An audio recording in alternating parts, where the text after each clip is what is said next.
What is going on, everybody? James Hancock here. I'm back to do a reaction video to the first trailer for Spider-Man Brand New Day. It's a big day for superhero fans. We had the first couple episodes of Invincible over on Amazon, and now we get a chance to see everybody's favorite webhead, aka everybody's favorite wall crawler, friendly neighborhood Spider-Man, whatever kind of catchphrase you want to use. We get to see him in action again. And while I don't follow superheroes nearly as closely as I once did, it's safe to say that I think Spider-Man is probably the most popular superhero on the planet. And some Batman fans might cry foul, but if you look at the box office of the previous Batman movie, and you look at the box office of the previous Spider-Man movie, Spider-Man No Way Home grossed $1.92 billion. And there's just no denying the universal appeal of this character. I'll tell a quick embarrassing story about my nephew who is just about to turn 5 years old, but he recently was banging like crazy on my little brother's door while he was on a conference call, and finally he left the meeting. He went and answered the door and was like, "Billy, like, what is wrong? Like, is the house on fire? Is there a snake inside? Like, what's going on?" And the little boy looked at him very confidentially and just said, "I'm Spider-Man." At that point, my little brother decided he had to invest in an office away from home because you can't get any work done if you have a 5-year-old Spider-Man running around the house. And so somehow, either through the animation or the comics or the live action or the video games or just the lunch boxes or coloring books or whatever, Spider-Man just endures. The character's been around for more than 60 years, and it wouldn't surprise me at all if 60 years from now, they are still making Spider-Man movies. And what's crazy now is how Tom Holland has been wearing the suit for 10 years. Captain America Civil War came out in the spring of 2016.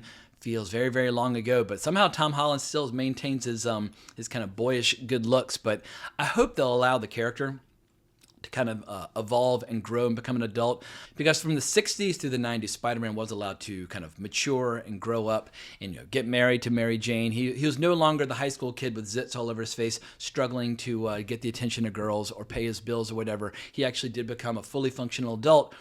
The irony is that eventually they did the One More Day and Brand New Day storylines in the comics, I think around like 2007 or 8. Where they basically they didn't reboot the character, but they made his identity secret again. They erased his marriage to Mary Jane. And it was actually a lot of those story arcs that compelled me to stop buying Spider-Man comics altogether. Although I did continue to follow Spider-Man in the pages of the Avengers and that sort of thing. And I basically stopped reading comics around like 2015, 2016. But the big question is, can Spider-Man Brand New Day reinvigorate fans' interest in the superhero category or genre, or however you wish to describe it? Because last year, Marvel released 3 movies, none of which performed particularly well. However, if you look at Sony's track record with the character of Spider-Man, if you ignore all the wretched villain movies that they've made and just focus on animation Spider-Verse movies as well as live-action Spider-Man movies, their track record is pretty good. And Destin Daniel Cretton, the director on this latest film, his previous film was Shang-Chi. I was underwhelmed by Shang-Chi, mostly because there were just so many fans who were talking about how it was like the greatest martial arts movie ever made. I was like, all right, well, you're just acknowledging you've never seen a martial arts film made in Asia in your life. And so I just thought that Shang-Chi was wildly overrated. But it seems like Destin Daniel Cretton, his approach with Brand New Day is just fill it with cameos, fill it with other characters, which I imagine is going to be the approach with Doomsday as well as Secret Wars. And we saw it work pretty goddamn well in Deadpool and Wolverine.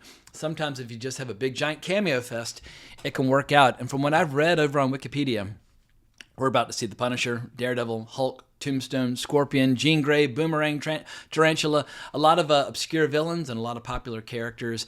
And I believe originally Doomsday was supposed to come out before this, but it got postponed. I don't know what the original plan was for introducing the rebooted Jean Grey into the MCU, but it seems weird to introduce a new Jean Grey when we haven't had a chance to say goodbye to the old Jean Grey, which I assume will happen early on in Avengers Doomsday. But strange things happen when you're dealing with these big budget movies, and if a movie gets postponed, that's when it makes it difficult to tell a story across multiple movies. In any case, I think it's time to actually watch this trailer and see what it's all about. All I've seen from the trailer so far was the brief little snippets that were floating around online yesterday, so hopefully it'll be good, but we'll find out in 3, 2, 1. I can't believe our first hit MIT! MJ, come on, pretend like you're not the happiest you've ever been in your entire life. I can't. I knew it!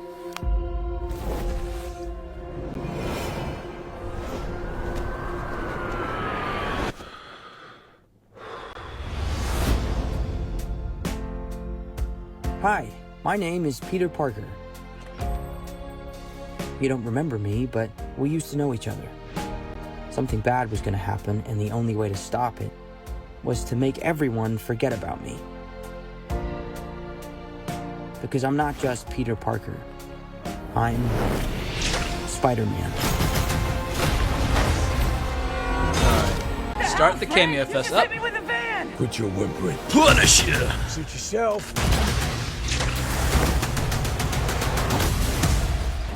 Mother. Go home! And sometimes Spider-Man has to do the hard thing, even if it breaks Peter Parker's heart. What is happening to me?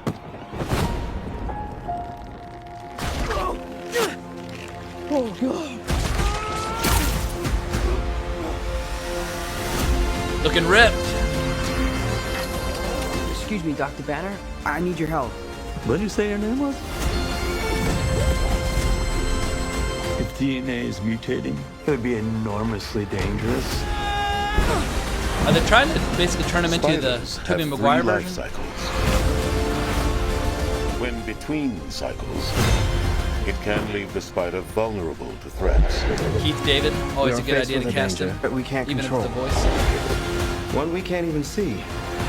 Stay out of my way. Scorpion. You're losing it, kid. And for those spiders who make it through, it amounts to a kind of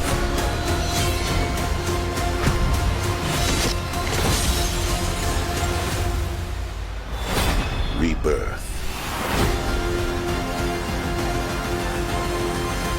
Nice flowers. Oh, they're, a housewarming gift. I'm MJ. I'm just a neighbor from across the hall. Friendly neighbor.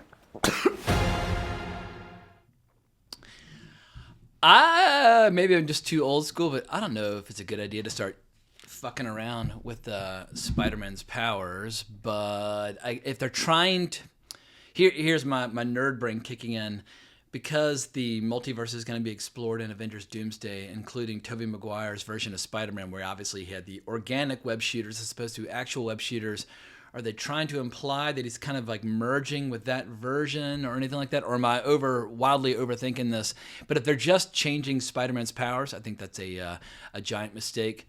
Let every superhero remain the best version of themselves humanly possible. But I think if you start changing his powers or increasing his powers or whatever the case might be, it could be potentially disastrous.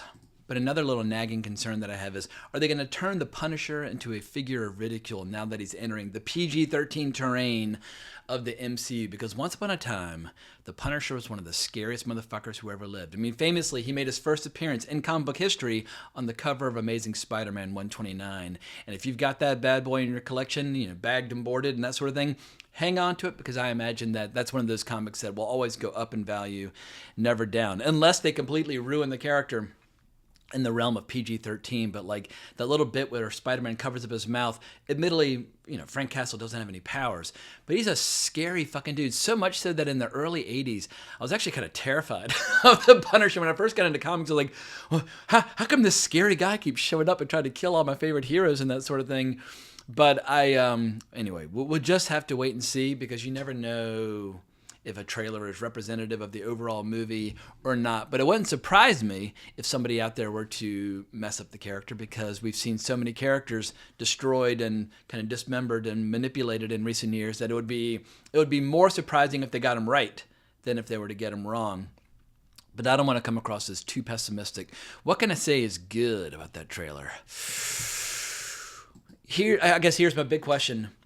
Is Spider-Man so popular, and was the last movie so popular, that there's a chance that Spider-Man Brand New Day might be a more popular movie than Avengers Doomsday? Because obviously everybody loves the Avengers, and Infinity War and Endgame, which were a long time ago, did extremely well. I mean, they're some of the most successful films ever released.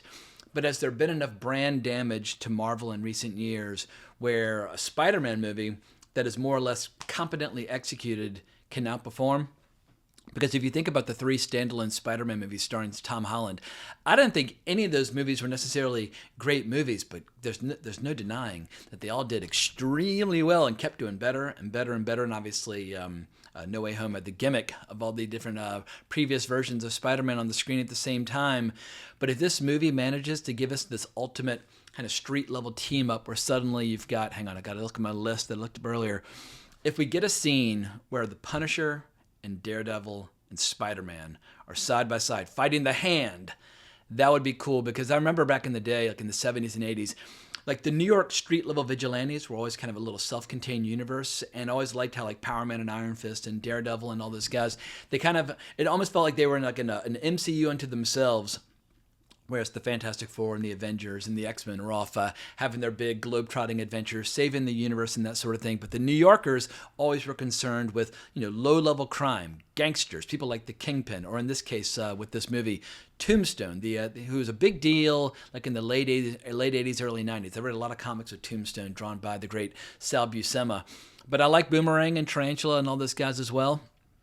How Jean Grey comes into play, or how it's going to kind of tee up or tease Doomsday, who the hell knows? But obviously they are keeping her in reserve and did not choose to show her in the trailer. I guess the big question is, will we see Bruce Banner Hulk out at any point?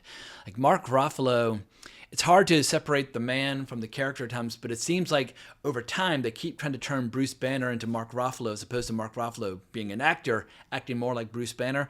I hope they will allow the Hulk to Hulk out, knock down a few buildings and rip a few heads off and that sort of thing. But at this point, I'm officially rambling, but chalk me up as cautiously optimistic, because for the sake of my little nephew who believes that he is Spider-Man, obviously I want the best movie humanly possible, because I know it might end up being the first movie he will ever see in the theater. There's a very good chance that might be the case. And clearly I want him to have just the complete and total home run experience. But I think for now, that's all I've got to say about Spider-Man Brand New Day. I'll be back at you later this evening with a review of the first 3 episodes of Season 4 of Invincible after I've had a chance to watch them. But if you enjoyed this video, please consider liking, subscribing, hitting that notification bell, but more importantly, as always, onwards and upwards.